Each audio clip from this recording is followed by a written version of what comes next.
Welcome to Ghost Stories with yours truly, Tom McDonald. We're gonna have to take a trip in the Wayback Machine for this one, because this happened a long time ago. The year was 2012. Thankfully, the Mayan calendar was wrong and the much publicized end of the world didn't come, but it still got weird. It still got really weird.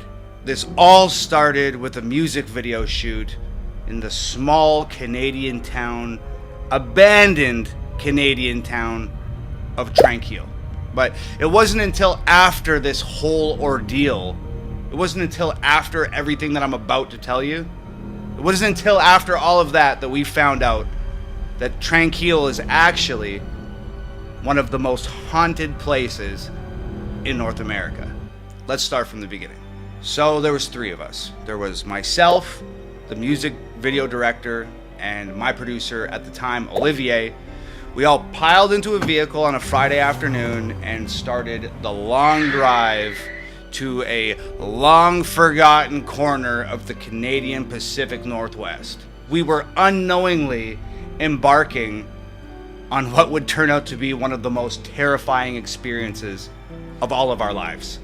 Aside from a traffic jam on the highway, it was a rather long and uneventful drive. As we drew closer and closer to Tranquille, things gradually became more and more desolate. The cars that we were sharing the highway with gradually disappeared. The streetlights gave way to pine trees, and the tiny communities that just dot the edges of the asphalt were just eventually swallowed up by the suffocating Canadian wilderness. Paved roads turned to gravel, and the gravel roads turned to dirt roads, and the vast forest around us just seemed to entirely close in. And when the paved roads turned to gravel roads and the gravel roads turned to dirt roads, that's when we reached the Iron Gates. Our final destination, Tranquille, had been cut off from the rest of the world for quite some time. Essentially, Tranquille was home to Canadians who had tuberculosis, and at the time, tuberculosis was incurable and highly infectious. Sound familiar? They pretty much shipped everyone in Canada who had tuberculosis. They shipped all of those people to Tranquille, this tiny town in the middle of nowhere, and they shipped them there to, well, die, essentially.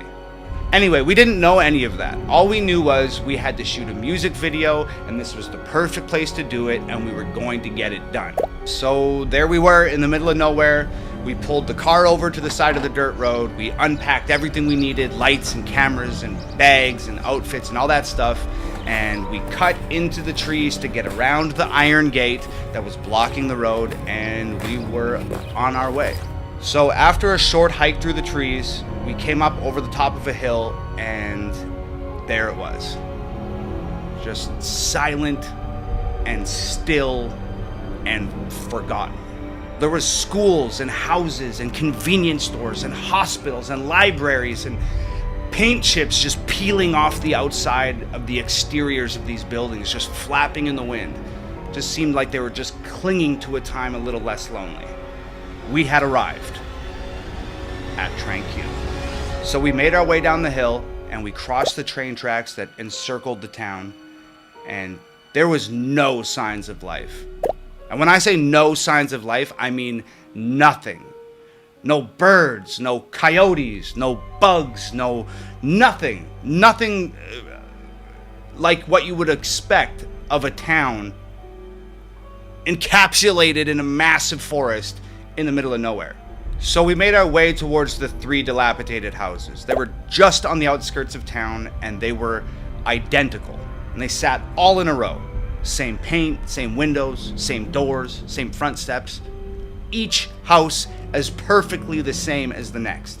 Anyway, as we got closer, you could practically hear these houses moaning from years of being neglected and years without maintenance. It almost felt and sounded like something was stirring around inside them, and to be completely honest, I wasn't entirely sure I wanted to find out what that something was. But it turns out that I didn't have a choice. While I was standing there just sort of lost in thought and just gripped by this almost tangible apprehension about the situation at hand, something emerged from the middle house. 2 teenage kids, and we stopped dead in our tracks.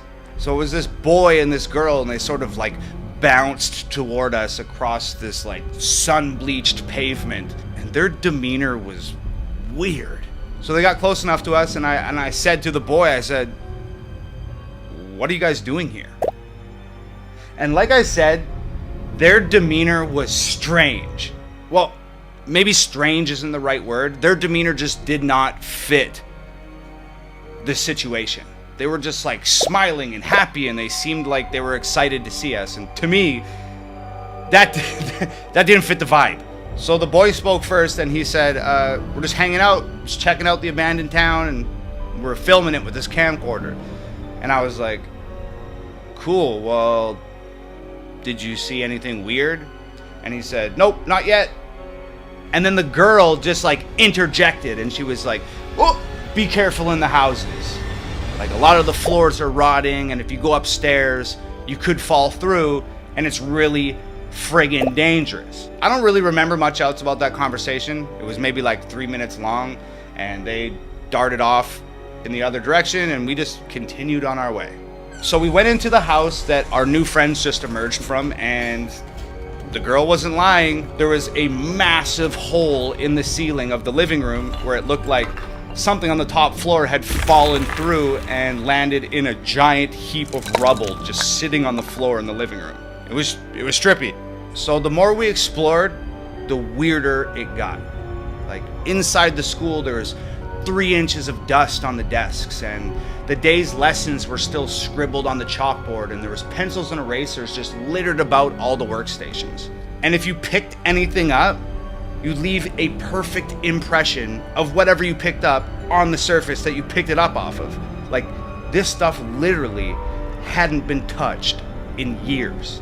After roaming through like half a dozen buildings, we had finally made our decision where we were gonna start shooting this music video, and we decided on, of course, the sanatorium. So we were walking down the main street on our way back to the hospital when I noticed something peculiar. Peculiar? When I noticed something up. There was this small white brick building that was just sort of jetting out of the dirt right on the edge of town. And we had a long day of shooting ahead of us, but Tranquil just felt like it was some sort of portal to like an alternate dimension, and we were just so captured by the mystery of this town that like work came second, and we just wanted to explore. So we took off towards that white building. So this building was essentially just like a brick box. It was maybe like 10 feet tall by 20 feet long and 20 feet wide, and it had one of those big metal doors on it. It was like like something that you'd see on a government building. It was that light green color, kind of like sun bleached by the sun. It was missing its doorknobs. I walked over, no windows on this thing, can't see inside. So I walk over to this big green door, and I put my hand inside where the doorknob's supposed to be, and I jerked the door open. So it was dark, and it was not the type of dark that you're familiar with. This wasn't like 1 a.m. in my house dark. This was like pitch blackness. But we're here to shoot a music video, right? So we got lights.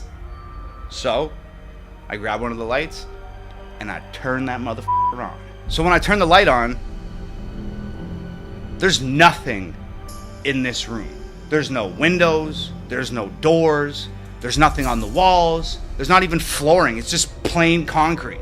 It's as plain and white on the inside as it was on the outside, with the exception of one thing: a staircase going down. I'd be lying if I said we weren't scared, because we were freaked the f*** out, man. But here's the thing about 3 dudes hanging out, is none of these dudes is going to admit to any of the other dudes that they're scared, because that's not what dudes do. So we're all terrified, but nobody's going to admit that they're terrified to anybody else. So in the greatest display of masterfully fabricated machismo in the history of mankind, we go down the stairs. We are so deep in denial and so unwilling to admit that we're afraid in front of another man that we forced ourselves to go down a set of stairs into a black hole inside an abandoned town in the middle of nowhere. And you know what? I could barely comprehend what was at the bottom of those stairs. Medical equipment everywhere. X-ray machines and surgery tables and scalpels and wheelchairs and rolling beds, just everywhere, all covered in dust, untouched for years. So there's 3 walls down here, and there's a doorway on each wall. No door, just a doorway. So I shine the light through the first doorway, long concrete hall. I shine the light through the second doorway, long concrete hall. And then I shine the light through the third doorway, you guessed it, long concrete hall. Still neglecting the sheer terror that's permeating every cell in our bodies, we somehow choose a doorway, walk through it, and start our journey into the abyss. And what we found were just more concrete hallways and more wheelchairs and more rolling beds and more hallways and more doorways and more concrete halls. This was a labyrinth of underground concrete halls. And we decided it was a cool place to shoot a scene for a music video, so we started shooting a music video. I'm not even exaggerating. We probably had that camera turned on for 30 seconds before we had to turn it off because it started getting weird. I just remember saying, "Cut the camera." Did you guys hear that? And we all just stood there, just quiet and motionless in the 10-foot section of hallway that our lights would illuminate. And I am not kidding you. Somewhere out there, beyond where our lights could reach, footsteps. I remember my producer, Olivier, just sort of laughing like, "No way. No way." We just stood there, frozen with fear. We just stood there and we just listened. And we heard voices. Voices somewhere way out there in that maze of concrete hallways, just echoing through everywhere. And I just said, "Yo, pack up the camera. Let's get the out of here now." As we're packing up to leave, I noticed that just out of our light's reach, I see a door. And it's a big ass metal one. So I squeeze past Olivier and I walk over to the door. It's this giant steel door and it's just flush with the concrete inside this hallway. And I just push it open. It's the basement of a house. I just said, "Yo, shine that light over here." And there's another big metal door 6 feet away. And I walk up to it and I push it open. Basement of a house. And then another door and I push that open and it's a basement of a house. And as we walk out of this labyrinth of concrete hallways, more doors, more basements of more houses. So it was at this point that I realized that this wasn't a regular town. There was something going on here. Something that required every house in town to be accessible by these underground tunnels that all led to a massive underground medical lab. Needless to say, we needed to shoot this music video and get the hell out of there. By the time we found our way out of these underground tunnels and we reached the surface of Tranquille once again, it had gotten dark. And you know what's creepier than an abandoned town in the middle of nowhere with an underground mad scientist lab? A creepy ass abandoned town in the middle of nowhere with an underground mad scientist lab in the dark, son. That being said, the next couple hours went by rather smoothly and we got some cool shots and some cool places. We pretty much got everything we needed and had wrapped up the music video. But this is where the really haunted starts. We finish the shoot, pack up the gear, hike up the hill, sneak through the trees, go around the iron gate and get back to the car. We've escaped Tranquille.